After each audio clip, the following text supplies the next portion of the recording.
Hello, everybody. How is everybody doing this evening or whenever it happens to be for you? Sorry, it's been a little while since I did my last broadcast. I've had a lot going on. I have something really important to talk about today, and it's one of my biggest pet peeves. I'm kind of short on time, so I'm going to try to kind of get this in quickly. Good to see everybody coming in. So, I was perusing YouTube a couple nights ago. I was, hey, what's up, Pete? I was laying in bed, and I was, before going to sleep, and I was just kind of going through tennis videos on my phone. And I came across a video from an instructor that I had not watched before.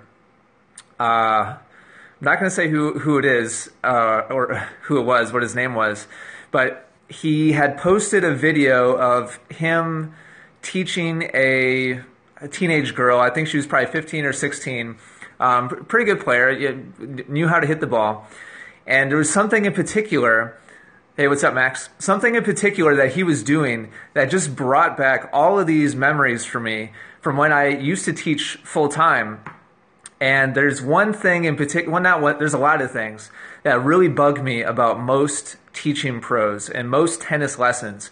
And there's one thing in particular that he was doing that was driving me absolutely crazy as I was watching this video. Hey, Lucas, I am the founder of EssentialTennis.com. We have the #1 tennis YouTube channel, #1 tennis podcast on iTunes. So, all right. So let me just a little bit of backstory or context or principle. Here's the underlying principle, and I did a podcast about this recently. The title of the podcast was "Walking and Chewing Gum." You've probably heard the old phrase, I'm so uncoordinated, I can't walk and chew gum at the same time. Well, here's the thing. When you're learning a new skill or a new movement pattern, a new technique, you can't do two of those things at once. You cannot learn two new things at the same time. Your brain can only consciously, actively focus on one thing at a time. Now, once you've taken a certain movement and you've created a new habit out of it, then it starts to happen without you thinking about it, and now you can move on to another thing, right? And so you must follow this process. You must focus on one thing, focus on it very narrowly, master it, and then move on to the next thing, at least within each individual stroke. If you take 3 or 4 or 5 thoughts at the same time, or changes or improvements, and you try to make all those changes at once, you'll just spin your wheels. Hey, Argentina. So, the guy in the video, yeah, deliberate practice, John. So the guy in the video was teaching this teenage girl, and this was just so classic. He was just cycling through like 3 or 4 different commands. And every time his student missed a shot, every time his student hit a shot that didn't go perfectly, he would say, oh, you forgot this. And so, like, he'd drop a ball, she'd hit it, it would go into the net, he'd be like, oh, you dropped your elbow, you dropped your elbow. He'd drop another ball, she'd hit a good shot, and he'd say, oh, great job. He'd drop a ball, she'd hit it long, and he'd say, oh, your take back was too long on that one. And so she would, think about that, and then she'd miss a ball into the net, and they'd say, oh, I forgot the elbow. And it was just this crazy cycle, just over and over and over again, going from command to command to command. She would focus on one thing, she would do that, forget the other thing. He would remind her about that, she would forget about the other thing. And there's just this like cycle of just useless, just busy work is basically what it is. It's just busy work. Going from command to command to command. The student is not mastering or actually learning anything. It's just hitting balls while repeating catchphrases and cliches and going from thing to thing. And there's a lot of activity and there's a lot of action going on. But there's not any real meaningful improvement because the student's brain is just hopping from thing to thing to thing. And so, yeah, she's going to hit some good shots here and there, but she would have hit some good shots anyway, whether he was giving her commands or not. And that's like another big pet peeve of mine is there's so many teaching pros out there that will say great shot just because the ball went in the court, even if you didn't even do what they were trying to get you to do. You might be working on a certain skill.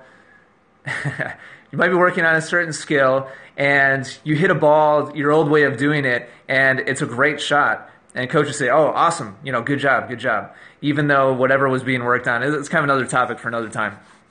But today, what I wanted to focus on was that crazy merry-go-round of commands. You have to have some attention span if you have any hope of being good at something as complex and layered as tennis is. You have to have some discipline to focus on one thing at a time.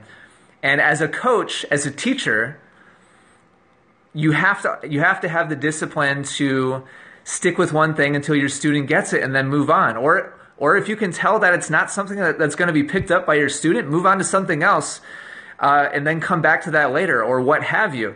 But if you're just jumping around from command to command, you're not doing your students very much good. They may get better eventually, but you're making it much more difficult for them than it has to be. Is that helpful? Do me a favor and tap the screen a couple times if what I'm saying makes sense. Watching this guy teach really just frustrated me. Yeah, no, I agree with that, John. And again, it kind of comes back to discipline, comes back to being purposeful with your practice, comes back to patience. Just because a lot of balls are being hit and a lot of commands are being given doesn't mean it's a good lesson. And I think there's a lot of teaching pros out there.